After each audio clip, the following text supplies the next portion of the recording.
Mathias Chivot, vous êtes historien d'art, grand spécialiste des nabis. Vous avez été la cheville ouvrière du catalogue raisonné de Vuillard. Qu'est-ce qui vous a amené finalement à accepter la proposition du comité Cuiseaux Pays des Peintres de venir à Cuiseaux? C'était une façon de rendre hommage à Vuillard, bien sûr, puisqu'il est natif du village de Cuiseaux, et puis aussi d'être dans la continuité de la biennale Cuiseaux des Pays des Peintres, qui 2 ans avant avait déjà initié une exposition avec l'autre grande figure de Cuiseaux, qui est Puvis de Chavannes. Et donc la famille, les archives Vuillard et moi avons tous répondu de façon très enthousiaste à l'appel du comité Cuiseaux Pays des Peintres. Pouvez-vous nous préciser pourquoi vous avez choisi ce thème de la belle nature d'Édouard Vuillard? Ouais, c'était une façon d'abord de montrer un Vuillard qu'on connaît moins que le Vuillard qu'on voit d'habitude, c'est-à-dire un Vuillard plus proche, un Vuillard plus intime, sur des supports qui d'habitude sont moins présentés que des grandes toiles. J'ai préféré montrer un Vuillard dans un aspect itinérant de voyageurs et d'observateurs des paysages, alors qu'on connaît surtout le Vuillard des intérieurs et des scènes de famille. Et vous nous avez expliqué que la plupart des tableaux ici présentés n'avaient jamais été exposés au public. Justement, à cause souvent des supports trop fragiles pour voyager, les œuvres ont été que très rarement vues, si ce n'est jamais pour la plupart. Si elles ont été exposées, les dernières l'ont été à la fin des années 50. C'est donc presque pour chacune des œuvres une grande redécouverte ou carrément une découverte. Merci beaucoup. Est-ce que vous pouvez nous faire une petite visite guidée de cette exposition? J'ai choisi d'ouvrir le parcours de l'exposition après la période Nabi, avec ce tableau qui est à la jonction, il est en 1899, à la jonction avec la fin de la période Nabi et le début de cette longue période de tout le XXe siècle. C'est un petit tableau assez précieux qui fonctionne encore comme le faisaient les paysages de conception Nabi. C'est un tableau très plein, on voit assez peu de ciel, une toute petite dimension pour montrer une étude pour 2 grands panneaux qui ont été faits pour un grand commanditaire de l'époque qui était le père de Thaddée Nathanson. Les tableaux sont immenses, sont 2 grandes verdures qui sont conservées aux États-Unis. Il était très intéressant ici de montrer que Vuillard est aussi à l'aise sur des tableaux de 2,50 m de haut que sur des toutes petites huiles sur bois comme celle-ci qui nous vient du musée de Saint-Claude et qui fonctionne un peu comme une tapisserie ou des émaux cloisonnés. Ça fait partie des derniers petits tableaux précieux de l'époque Nabi. Ici, c'est plutôt Vuillard en villégiature. Les villégiatures, c'est un moment très privilégié d'abord dans la création de l'artiste et puis aussi dans la sociabilité qu'il développe avec ses commanditaires qui lui rendent visite. En Bretagne, comme ici, ce sont des prises de notes, entre guillemets, presque sur le vif, puisqu'on sait qu'il peut se promener dans la campagne ou en bord de mer avec sa boîte de couleurs, un peu à la façon des impressionnistes. Ici, on voit la villa Les Écluses. C'est une préparation pour un tableau beaucoup plus grand, et comme toujours, comme dans le tableau précédemment cité, il installe tout dans une petite feuille de carnet. Tout est déjà ici et qui sera repris textuellement exactement dans la même disposition dans un grand panneau qui porte le même nom, donc la Villa Les Écluses à Saint-Jacques et qui date de 1909. Ici, une vue de la mer. Vuillard a été très impressionné par la côte bretonne et les reflets changeants de l'eau qui ont fasciné d'autres nabis. On pense notamment à Maurice Denis qui a donné parmi ses plus belles marines. Ici, un tableau qu'on redécouvre presque entièrement, je crois qu'il n'a presque jamais été exposé, toujours en Bretagne, un paysage de Saint-Jacques de 1909. On sait que le séjour en Bretagne pour Vuillard n'a pas été de tout repos.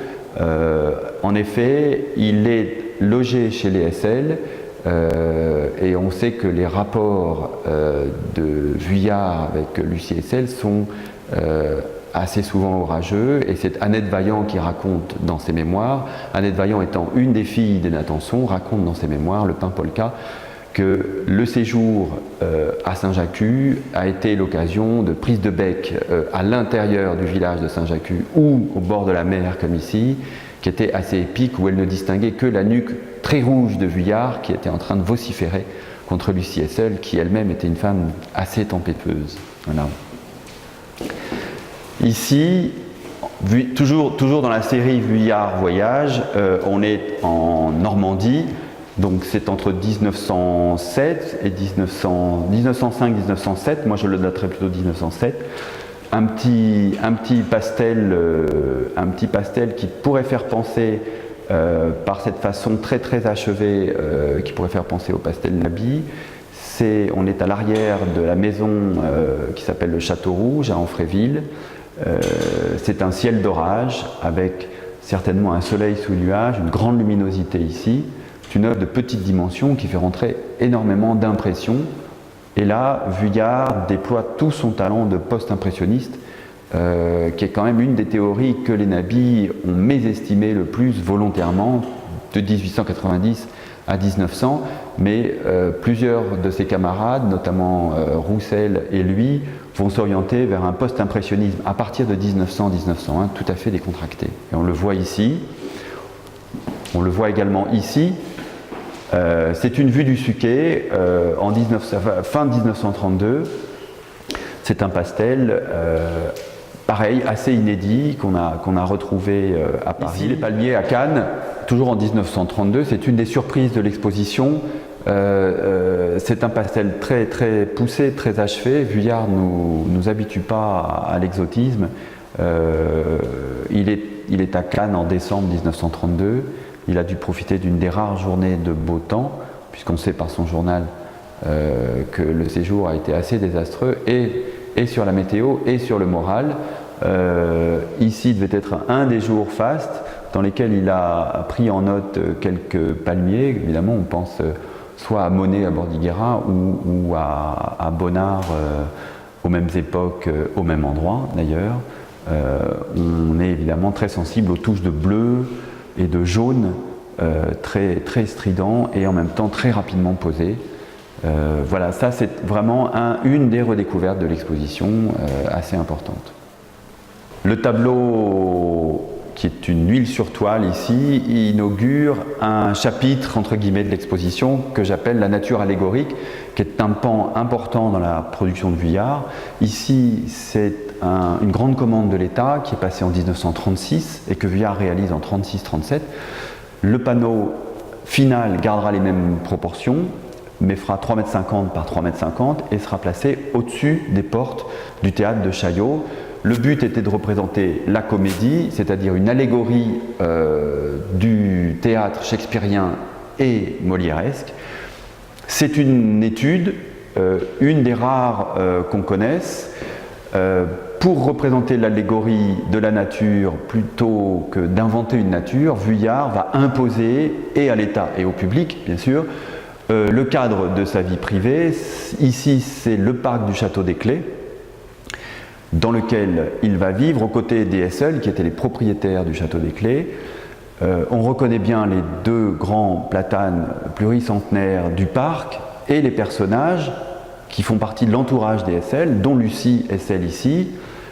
Le détail amusant, mais qui a son importance, un âne qui effectivement est présent dans les prairies du parc des Clés, mais qui ici va symboliser plus tard, dans le panneau final, le bottom de Titania et Bottom. On a toute une ménagerie, des dindons ici, on a des hérons plus haut, il y a toute une frise de fleurs, de feuilles et de fruits qui font penser aussi bien à Bonnard ou aux grandes allégories, aux tapisseries. À ce tableau répond celui-ci, qui est aussi une grande commande passée par la Société des Nations en 1937-1938. La toile finale fait 15 mètres de haut. Là encore, il s'agit d'une allégorie, puisque c'est la paix qui est représentée en haut, la paix protectrice des muses. Une fois encore, pour représenter une allégorie qui normalement devrait être traitée de façon assez éthérée, Vuillard choisit le cadre privé de sa vie. Ici, c'est une allée dans le parc des Clés qu'on connaît très bien. D'abord, je pense qu'elle existe toujours, et en plus, on a beaucoup de photographies prises par l'artiste qui vont lui servir à installer son pastel. Ces deux œuvres-là sont des œuvres qui, pareil, ont été très rarement vues et qui appartiennent à des séries assez rares de Vuillard. J'ai choisi de mettre dans l'exposition toute une série de pastels qui représentent le travail de Vuillard, qui est un travail presque quotidien, un travail de notation, d'aide-mémoire, qui sont non pas des choses prises rapidement sur le vif, mais qui sont des choses assez pensées, puisque pour aboutir à un pastel comme celui-ci ou comme celui-ci, il va croiser photographie, prise de notes dans son journal, conversations rapportées dans des correspondances, pour aboutir enfin à ça, et crayonne dans ses carnets. Il peut remplir un carnet entier pour réussir à saisir les reflets de l'eau, effectivement. Donc ici, ce sont tous les aspects du parc des Clés qu'on date entre 1932 et 1938, sans plus de distinction, parce que je pense qu'on n'a pas plus de précision et que être plus précis serait oiseux. On décide par codification au départ de dire que toutes ces œuvres sont entre 32 et 38. Il y a donc ce très beau pastel qui s'appelle « Aux Clés, l'étang le soir ». Évidemment, ici, ce qu'on admire, c'est la lumière des sous-bois et le reflet très argenté du ruisseau qui coule au fond du parc des Clés. Les sapins, c'est un pastel qu'on n'a presque jamais vu, qui vient d'une collection particulière et qui reflète bien les déambulations de Vuillard dans le parc, où il installe à chaque fois son chevalet. Il peut y passer la journée pour essayer d'attraper la lumière, comme l'aurait fait Monet pour un sujet donné à différentes heures de la journée. Voilà des choses qu'il peut exécuter assez rapidement. Le parc sous tous ses aspects, ce que je disais tout à l'heure, ici on reconnaît dans le fond les serres du château, là les communs, ici la prairie, dans lesquelles Vuillard prend plaisir à dessiner les ânes et les dindons. Et puis, je tenais à montrer ces deux pastels qui ont très très rarement été sortis, mais qui sont cependant connus parce qu'ils ont été souvent reproduits dans des livres sur Vuillard. Ici la passerelle, là le parasol orange. C'est toujours le parc des Clés. Ce sont des choses rapidement exécutées, mais très très abouties quant aux idées. On a longtemps pensé que ça pouvait être des esquisses préparatoires pour des panneaux, parce que les intentions sont très fortes. Or, ce sont seulement des grandes pages sur lesquelles Vuillard voulait absolument noter les observations qu'il avait faites sur les jours précédents ou sur les semaines précédentes. Sur ce panneau-là, on arrive à ce qui est considéré comme les dernières œuvres de Vuillard et qui ont plutôt un aspect crépusculaire, un peu dépouillé, qui correspondent aux sentiments qu'il nourrit à la fin de sa vie, assez désabusés. Lui parle de déroute dans son journal, donc ce sont quand même des termes assez forts. Là, l'ornière, qui vient d'une collection particulière. Ici, c'est toujours le parc des Clés, ici aussi, le jardin hivernal. Et puis, ici, des notations, je pense de la fin, donc vers 38, certainement. Ici, une chose intéressante qu'on a presque rarement vue, le tableau final est un grand panneau décoratif, une fois encore, comme dans les petits paysages bretons, il installe tout sur une page de carnet qui fait 15 cm de haut.